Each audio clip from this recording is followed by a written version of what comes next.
Hello, everybody. Welcome back to another Self-Care Sunday. My name is Molly. I'm a librarian at Ada Community Library and so happy to be with you talking about all things self-care today. So this will have aired after the 4th of July, and I just want to say I hope you had a great holiday, a safe holiday, and I hope you had some fun. Now, I thought we could talk about some of the current titles that I am reading, which have actually been very helpful in promoting self-care in my life.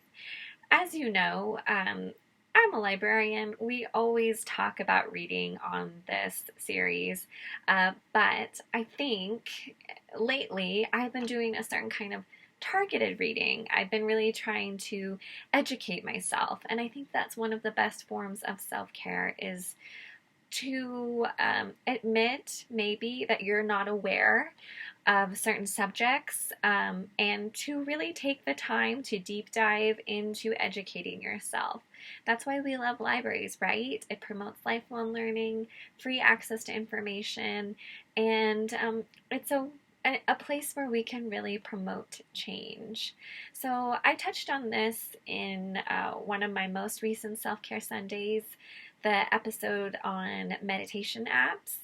That is a very, very turbulent time in our country, obviously. In this new normal with the pandemic, that is something that has changed our lives, and with also the images that we're seeing on TV with police brutality, with injustices committed against people of color. My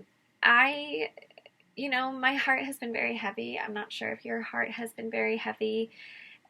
It's been a time of sadness and really processing and grief and all that sort of stuff, which is not easy or fun. But I am a big believer in reading for change, reading for self-education. And I wanted today to go over some of the new titles we are adding to our both digital and physical collection that focuses on racial inequality in our country. So let's do it. First things first, I'm going to go ahead and open I don't know if you can see this. Yes, that is my dog. My Libby app. And again, I'm so sorry about the glare. The light in here is not great.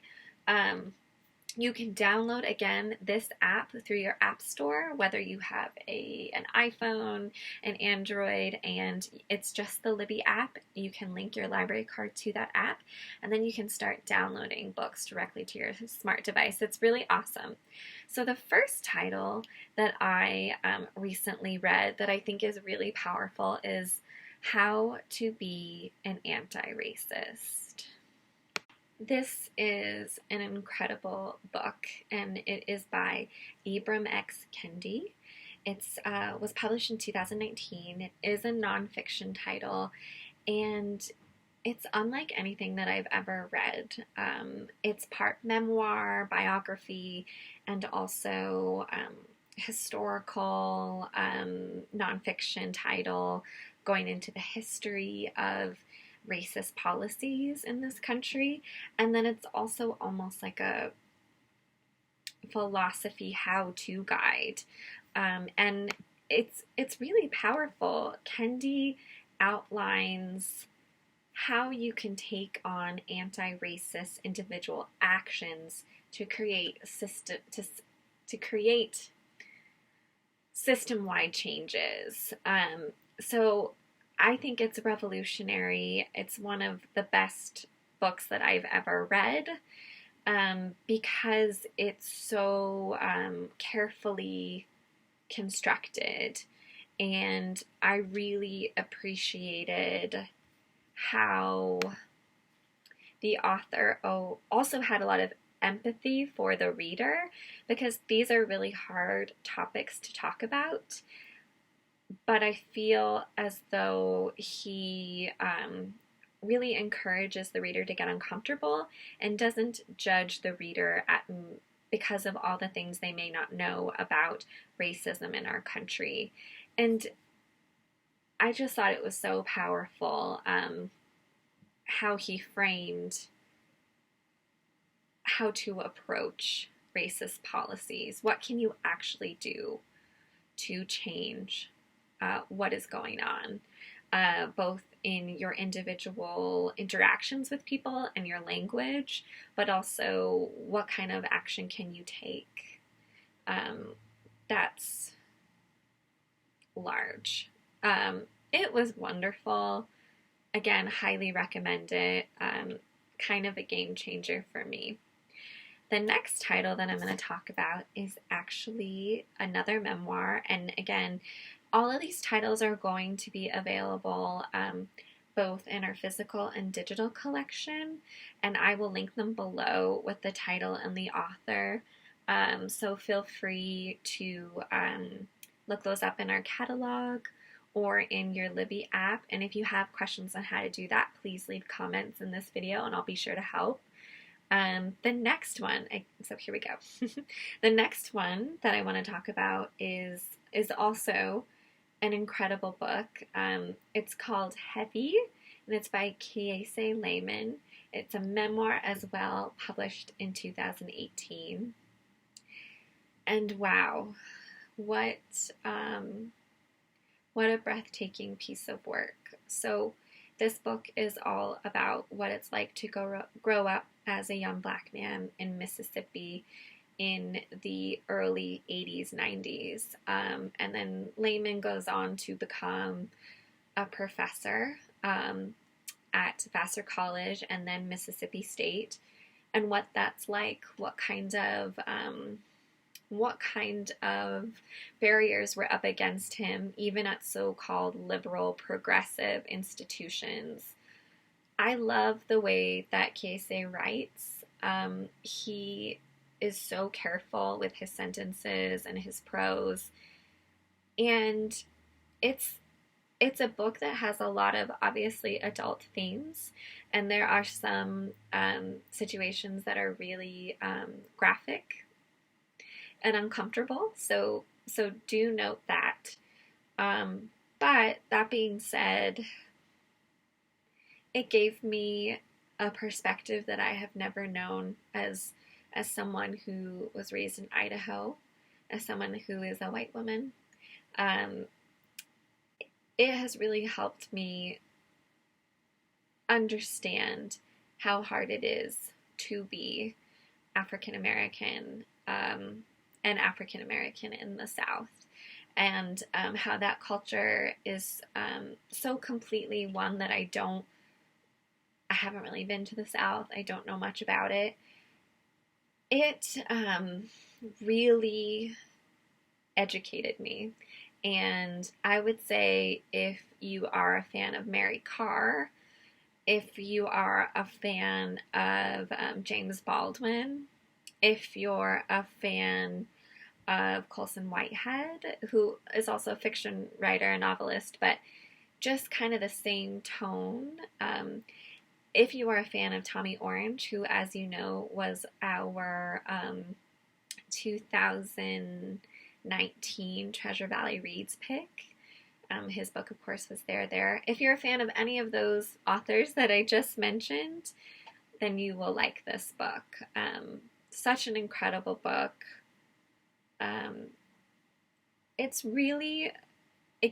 It teaches you a lot and gives you a lot of empathy when you can go through someone's journey, someone who is so completely different from you and who has just faced such difficult barriers.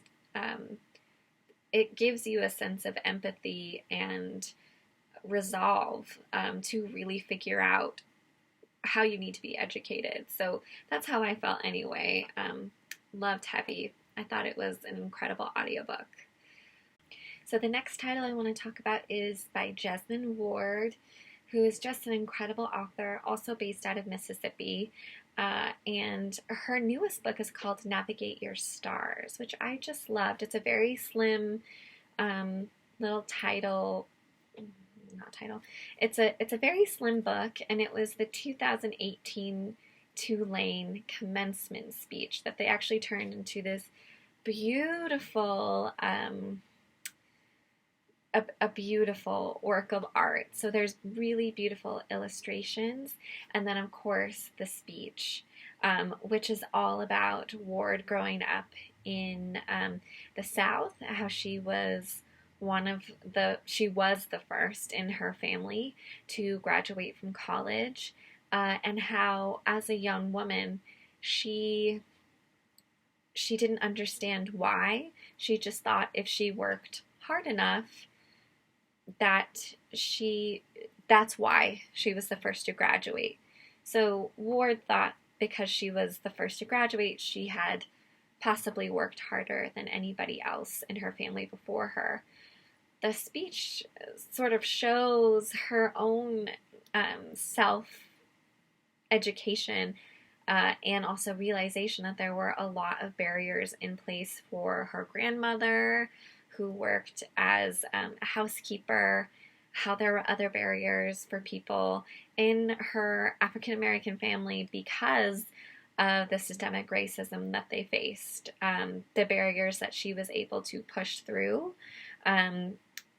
whereas 30 years prior to her time, a lot harder to get through.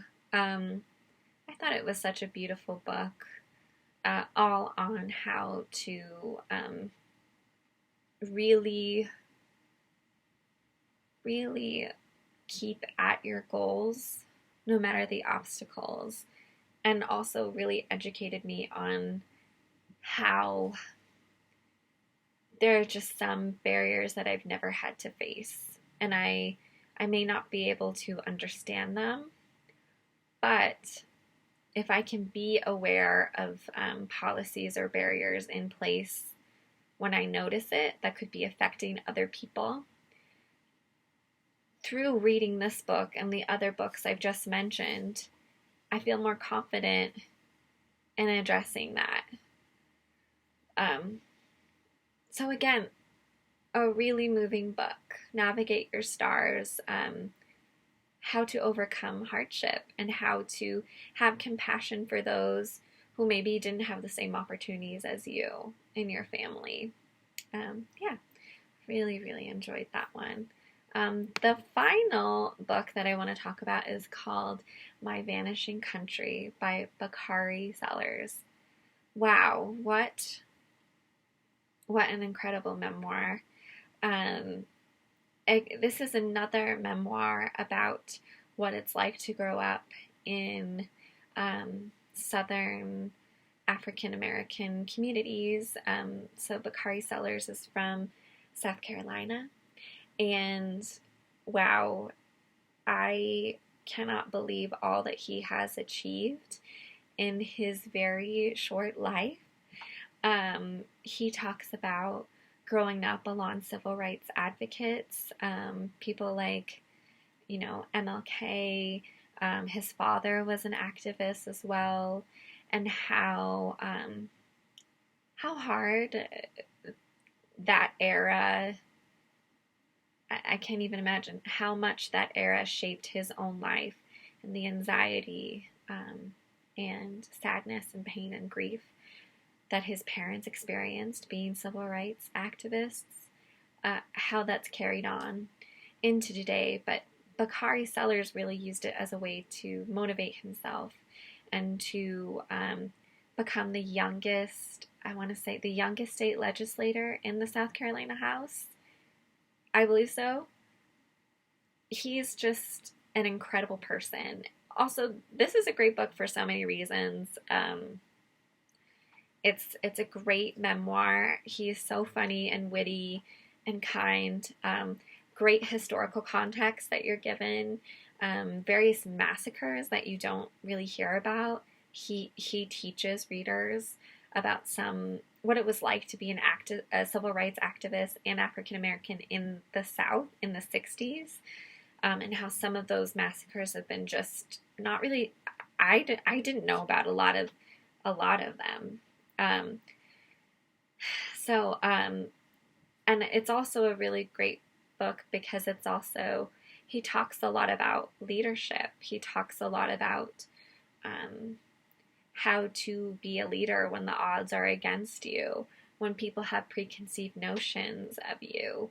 He also talks about his faith, which I find to be really moving and really compelling. It's just a wonderfully vivid memoir. I think one of my favorites that I've read ever. So My Vanishing Country by Bakari Sellers. And again, I'll link all of these below. Please, again, let me know if you have any questions on how to access these titles in our physical or digital catalogs. And I hope you enjoyed my rundown on some reading, some very targeted, meaningful reading that I am trying to use as a form of self-care, educating myself to be more aware of racism in our country and the history of that and where we can go going forward. So I hope you enjoyed this. Please let me know if you did, and I hope to see you back here for another Self-Care Sunday. Thank you. Bye.